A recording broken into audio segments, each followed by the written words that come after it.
গতকাল অর্থাৎ 2রা মার্চ 2026 আমাদের সুপ্রিম কোর্টের দুইজন আইনজীবী বন্ধু চৌধুরী মোহাম্মদ রেদওয়ান এবং গাজী এমডি মাহবুব আলম দুটি রিট পিটিশন দাখিল করেন।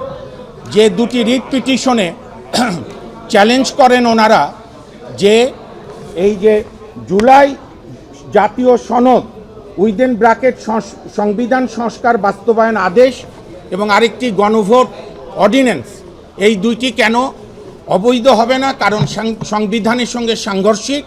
আপনারাও পরিচিত এই শব্দের সঙ্গে, যে এটা আল্ট্রাভায়ারাস টু দ্য কনস্টিটিউশন। গতকাল সুপ্রিম কোর্টের একটি সম্মানিত রিট বেঞ্চে, দ্বৈত বেঞ্চে বিচারপতি মোহাম্মদ রাজিকাল জলিল এবং বিচারপতি মোহাম্মদ এমডি আনোয়ারুল ইসলাম মহোদয়ের কোর্টে আমাদের সুপ্রিম কোর্টের সিনিয়র আইনজীবী এহসানুল করিম এবং আমরা হিয়ারিং করি ও ব্যারিস্টার জ্যোতির্ময় বড়ুয়া সহ অনেক আইনজীবীগণ হিয়ারিং করে।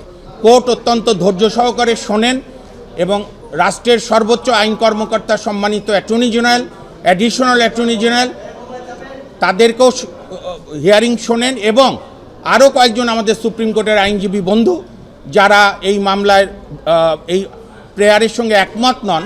যদিও প্রথা নাই রুল ইস্যুর আগে কাউকে শোনা, কিন্তু তবু কোর্ট শুনেছে অ্যাজ এ লিবারাল ভিউ।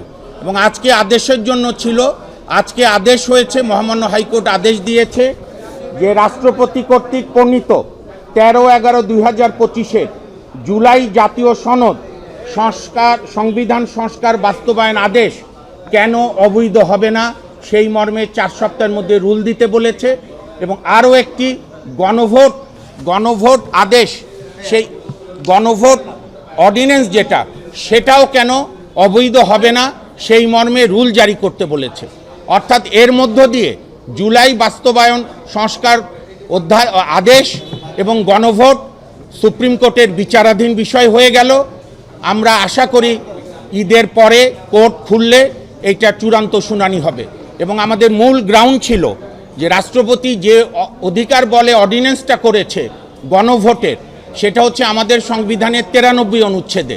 সেখানে আছে রাষ্ট্রপতি এমন কোনো অর্ডিন্যান্স করতে পারবে না যে বিষয়বস্তু আমাদের সংবিধানে নাই।